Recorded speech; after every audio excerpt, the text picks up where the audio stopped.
The break room smelled like burnt coffee and someone's reheated fish, and I was already running on 3 hours of sleep when I dropped my badge lanyard into the sink by accident.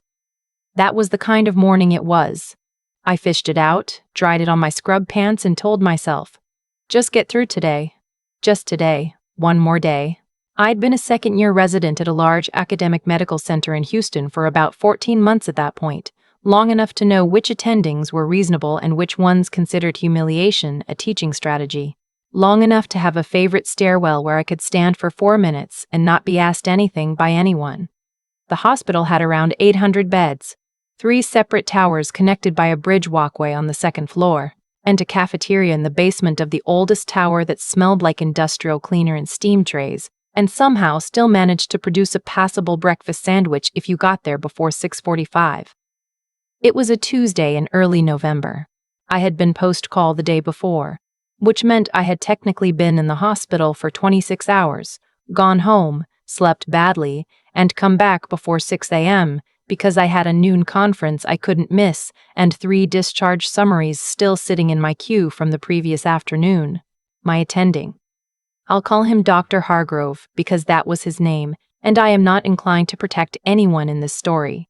Had, the morning before, stood at the bedside of a patient, in front of 2 interns and a medical student, and told me that my differential diagnosis was what you'd expect from someone who read the textbook but clearly hadn't understood it. The patient was awake. She heard that. I had said, "Thank you, I'll work on it," because that is what you say.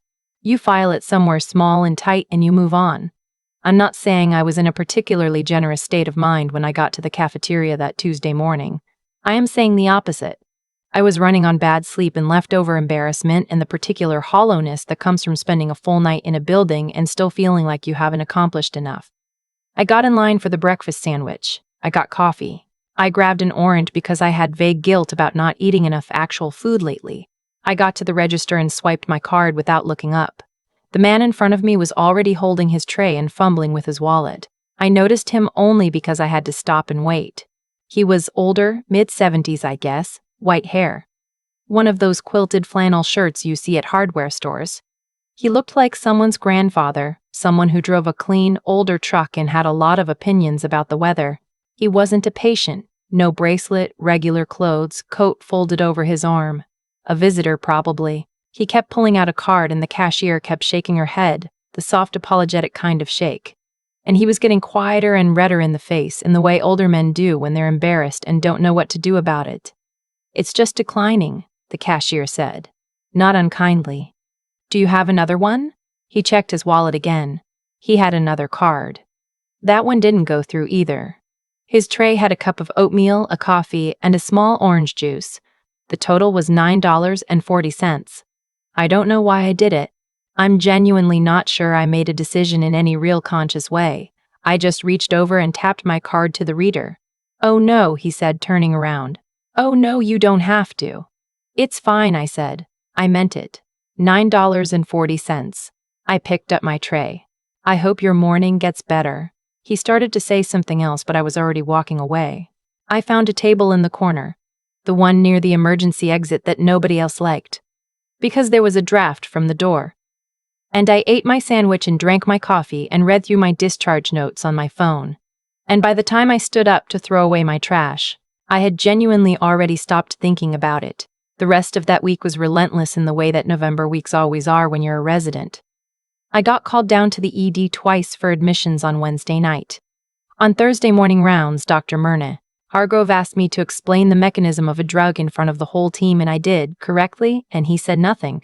Just moved on to the next patient, which somehow felt worse than the criticism.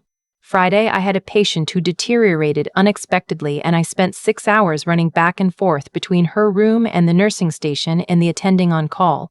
A woman named Dr. Faulkner, who was not Dr. Faulkner, who was not Hargrove, and who, when things stabilized around midnight, told me quietly that I had done well.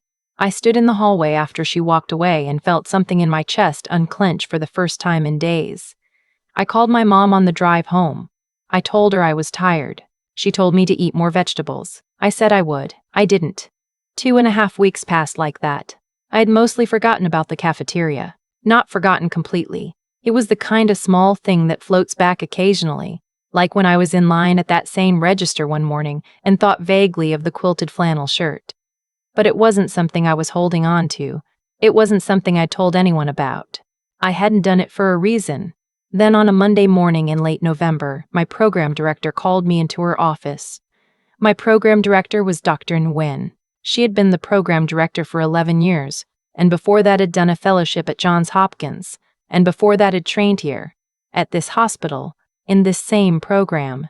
She had a photograph on her wall of a mountain she had climbed and a small ceramic dish on her desk that held paper clips and what appeared to be a single guitar pick. She was not someone who called you into her office for small things. I ran through the previous 2 weeks in my head on the way down the hall. I'd been tired and stressed, but I hadn't made an error. I hadn't missed anything critical. I had been civil even when I didn't feel like it.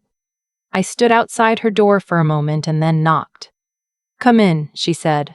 She was at her desk. There was a man sitting in the chair across from her. Older white hair, quilted flannel shirt. He wasn't wearing the coat this time. It took me a second. He turned and looked at me the way you look at someone you've been waiting to see.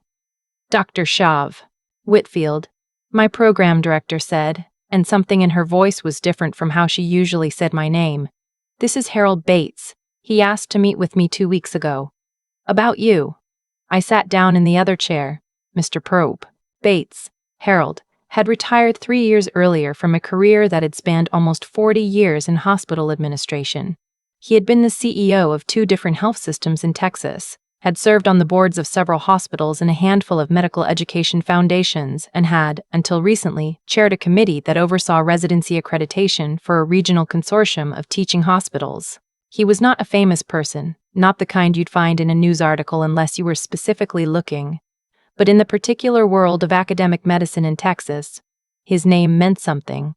Several things, actually. He had been at the hospital that Tuesday morning to visit his daughter, who had just had a procedure the day before. He'd been in a hurry, tired from driving up from San Antonio, and he'd grabbed breakfast in the cafeteria before going upstairs. He told me this calmly and without any performance. He wasn't building to something dramatic. He was just explaining. "I've been in healthcare for a long time," he said. "I've been in a lot of hospitals. I've watched how people treat each other when they think nobody's paying attention." He had seen what I did.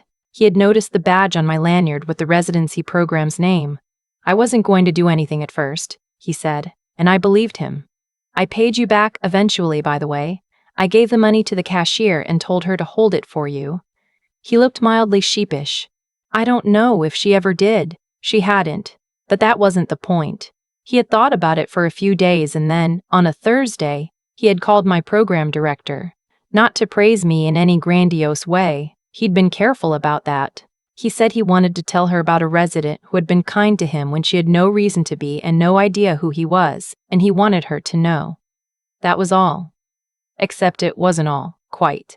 He explained that he sat on the advisory board of a new fellowship program, a clinical leadership track, something being developed in partnership with 2 health systems and a school of public health, and that they were in the process of selecting their inaugural cohort, 6 residents and fellows from across the region. It was the kind of thing that didn't exist when I was applying to medical school, the kind of track that put you on a completely different path if you wanted it. He had asked my program director whether she thought I might be a candidate. She had said yes. I don't remember exactly what I said when he finished talking. I think I said thank you. I think I said it more than once. My program director was looking at me with an expression I'd never seen on her face before. Something between professional and warm, like she was trying not to smile. Harold Bates shook my hand when he left. He had a firm handshake, the kind of person who'd learned it a long time ago and kept it. He said he hoped I'd apply. He said the program needed people who understood what the job actually felt like from the inside. I said I would think about it, which was a lie. I had already decided. I sat in my program director's office for a few minutes after he left. She let me. "I didn't know," I said, because I felt like I needed to say something. "I know you didn't," she said. "There's a version of this story where I turn it into a lesson about how doing good things always pays off, and karma is real, and if you're kind to strangers, they'll reward you. I've resisted telling it that way because I don't think that's honest. Most of the time when you do something small and decent, it doesn't come back to you in any visible form. The man in the quilted shirt, more often than not, is just a man in a quilted shirt, and you pay for his breakfast and you forget about it. And that's the whole story. But sometimes, not always, not even often, someone is watching who you weren't performing for. And they see exactly who you are on a tired Tuesday morning when you're still stinging from being embarrassed in front of a patient, and all you want is a coffee and a sandwich and 4 quiet minutes to eat it. The fellowship application was due in January. I submitted it. I applied to a few other things at the same time, because my program director told me to hedge, and she was right. But this one was the one. I knew it the way you sometimes know things before you have any evidence. I got in. There's not a clean bow to put on this. My 3rd year was still brutal. Dr. Tidda Hargrove was still Dr. Hargrove. I still had nights where I drove home in the dark wondering whether I was cut out for any of this. The fellowship didn't fix any of that, but it changed the shape of what came after in ways I'm still watching unfold. I still use that same corner table in the cafeteria when I eat breakfast there now. The draft from the emergency exit door is still there. The breakfast sandwich is still fine if you get there before 6:45. I stopped at the register last week and the cashier, different from the one who was there that November. This one's newer, probably been here 6 months or so, said, "You're good." When I reached for my card, because the woman ahead of me had already paid for my order. She was already at a table by the window. She didn't look up. I stood there for a second, and then I went and found my corner. I left a note on the woman's table on my way out. You think it's a small thing. You think it doesn't count because you weren't trying to be noticed. But that's exactly why it counts. That's the whole point, actually. The version of you that shows up when you're exhausted and embarrassed and nobody's watching. That is you. Not the version at the interview. Not the version at the performance review. This version. I keep a card on my desk now. It has Harold Bates' number on it. We've talked a few times since, not often, just occasionally. He gives good advice in the way that people give good advice when they've been wrong enough times to have earned the right. He mentioned once, offhandedly, that he'd actually had another card in his wallet that morning. He just hadn't thought to try it. He said it like it was funny. I said I was glad his card declined. He said he was too. I've thought about that Tuesday morning more times than I can count, not because it was dramatic. It wasn't. I tapped my card to a reader, said 4 words, and went to sit in a drafty corner of a hospital basement and eat a sandwich. The whole thing took maybe 90 seconds of my life. What I keep coming back to is this: I was not a good version of myself that morning. I was tired in the way that gets into your bones after a stretch of bad nights. I was still carrying the weight of being embarrassed in front of a patient the day before. That particular sting that doesn't go away just because you slept on it. I wasn't looking to do anything kind. I wasn't thinking about anyone else at all. And then Harold's card declined, and I just did the thing. Not because I was performing. Not because I thought it would matter. Because it was right there, and it cost almost nothing, and he looked like he didn't know what to do. That's the part I keep turning over. The version of me that paid for his breakfast wasn't the version I'd been trying to show anyone. It was just me, stripped down, running on fumes, doing something small because it was the obvious thing to do. I think that's actually what Harold saw. He spent 4 decades watching how institutions function, how people move through hospitals and boardrooms and hallways when they think no one of consequence is paying attention. He knew what it looked like when someone was performing decency versus just having it, and he didn't make a big deal out of it. He didn't call anyone immediately. He sat with it for a few days and then made one quiet phone call to Dr. Nguyen because he thought she should know. That chain of events, the card declining, the tap of my phone, the note Harold eventually passed to my program director, the fellowship application I submitted in January. None of it was inevitable. Any link could have broken. But the reason it held together at all was not luck. It was character, and character is just the sum of what you do when the stakes feel low and no one seems to be watching. There's a version of wisdom that says, always be your best self, because you never know who's watching. I don't think that's quite right. I think the truer version is, be the person you actually want to be, consistently, and eventually, that person becomes so familiar that you stop needing a reason. Harold's presence didn't make me pay for his breakfast. I would have done it if he'd been nobody. I hope I would have. I think I would have. What I've taken from this, not as a lesson I was taught, but as something I observed in myself, is that integrity isn't something you turn on for the important moments. It's a habit. It's what you do at 6:40 in the morning when you're post-call and your badge is still damp and you just want to eat in peace. It builds quietly, without announcement, and it shows up when someone actually needs to see it. Dr. in 2. Hargrove is still out there somewhere, teaching residents to feel small. Harold Bates still answers the phone when I call. Dr. Noon still has that guitar pick on her desk, and I still don't know whose it was.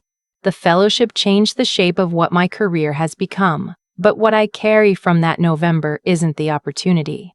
It's the reminder that the version of me I show up as on the hard days is the one that actually counts. I paid $9.40 for a stranger's oatmeal and coffee and orange juice. I didn't think twice. I didn't look back. That turned out to be exactly the point.